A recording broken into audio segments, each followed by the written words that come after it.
Shalom Bapak, Ibu, Saudara, dan Saudari yang terkasih. Salam sehat, puji namanya kita boleh diberi kesempatan untuk bersama-sama merenungkan kebenaran firman Tuhan di pagi hari ini. Dan sebelum kita membaca dan merenungkannya, mari kita bersama-sama bersatu di dalam doa.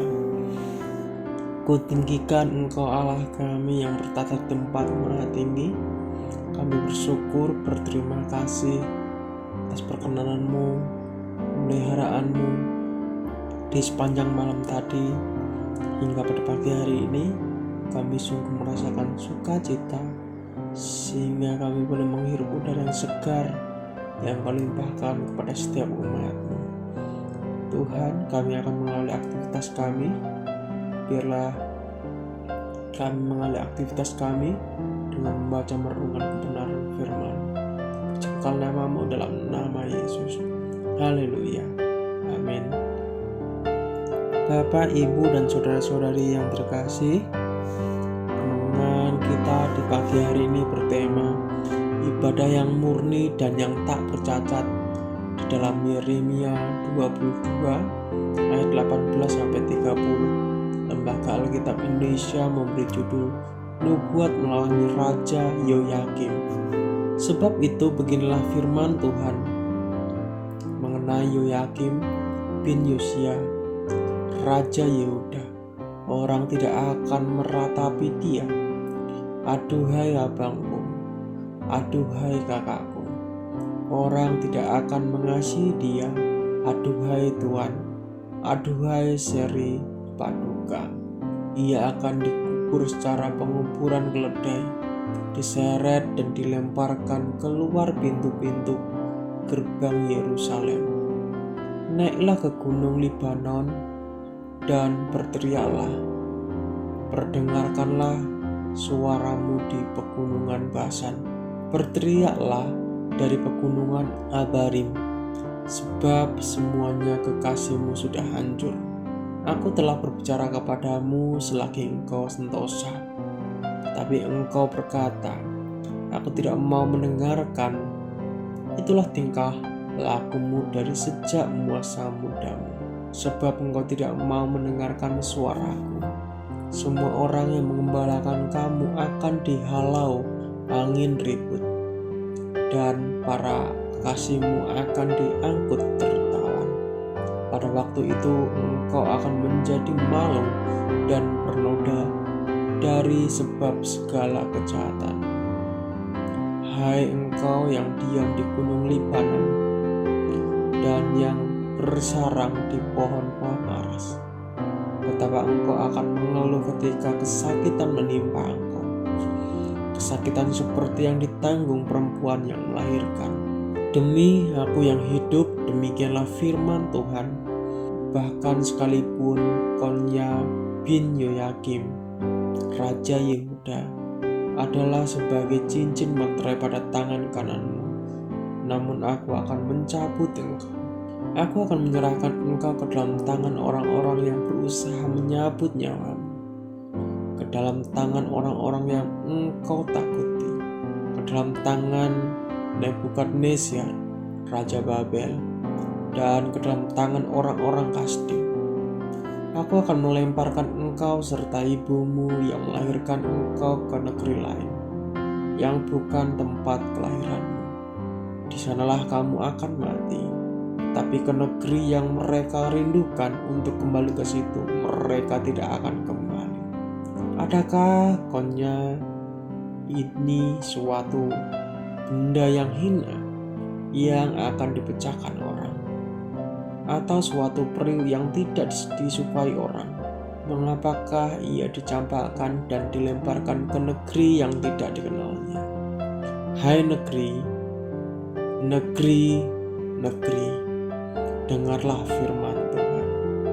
Beginilah firman Tuhan. Catatlah orang ini sebagai orang yang tak punya anak, sebagai laki-laki yang tidak pernah berhasil dalam hidupnya, sebab seorang pun dari keturunannya tidak akan berhasil duduk di atas tata Daud dan memerintah kembali Yehuda. Nubuat-nubuat Yeremia tidak tersusun secara teliti menurut urutan kronologi. Dalam pasal ini ia bernubuat kepada 3 raja yang mendahului Raja Zedekia tentang hukuman Allah atas mereka. Ia bernubuat bahwa Allah akan menghukum keturunan Daud dalam Yeremia 21 ayat 12 dan menghukum raja-raja berikut: Salum, Yoyakim, dan Konya. Yeremia menasihatkan raja sebelum di Yehuda di dalam Yeremia 21 ayat 11 untuk melakukan yang benar dan adil serta membantu kaum yang tertindas dan kekurangan. Jikalau saja raja melakukan hal ini, ia tidak akan mengalami penghancuran yang dilukiskan di dalam Yeremia 22 ayat 6-9. Sebab beginilah firman Tuhan mengenai Salum bin Yosia, Raja Yehuda, yang telah menjadi raja menggantikan Yosia, ayahnya, dan yang telah meninggalkan tempat ini. Ia tidak lagi akan kembali ke sini, tapi ia akan mati di tempat pembuangannya dan tidak lagi akan melihat negeri ini. Salum juga disebut Yoahaz dalam 2 Tawarikh 36 ayat 1-4. Adalah putra keempat Yosia. Ia menjadi raja selama 3 bulan sebelum dibawa ke Mesir, di mana ia wafat. Nubuat ini secara tajam mengutuk Raja Yoyakim dalam Yeremia 22 ayat 18 atas dosanya ketidakadilan dan penindasan ketika serbuan pertama Nebukadnezar ke Yerusalem. Yoyakim dibawa tertawan ke Babel. Ia kemudian dibebaskan dan dikuburkan secara tidak hormat di luar kota Yerusalem dalam Yeremia 22 ayat 18-19. Rasul Yakobus menekankan kebenaran yang sama. Iman yang diperkenankan Allah ialah iman yang terungkap dalam perhatian yang sungguh-sungguh kepada mereka yang berkekurangan, ibadah yang murni dan yang tak bercacat di hadapan Allah. Bapa kita ialah mengunjungi yatim piatu dan janda-janda dalam kesusahan mereka, dan menjaga supaya dirinya sendiri tidak dicemarkan oleh dunia. Yakobus memberikan 2 prinsip yang mendefinisikan isi dari kekristenan yang sejati. Yang pertama, kasih yang sungguh-sungguh terhadap mereka yang memerlukan pertolongan di zaman perjanjian baru. Anak-anak yatim dan janda-janda hampir tidak ada peluang untuk mencari nafkah. Mereka seringkali tidak memiliki pelindung atau penolong.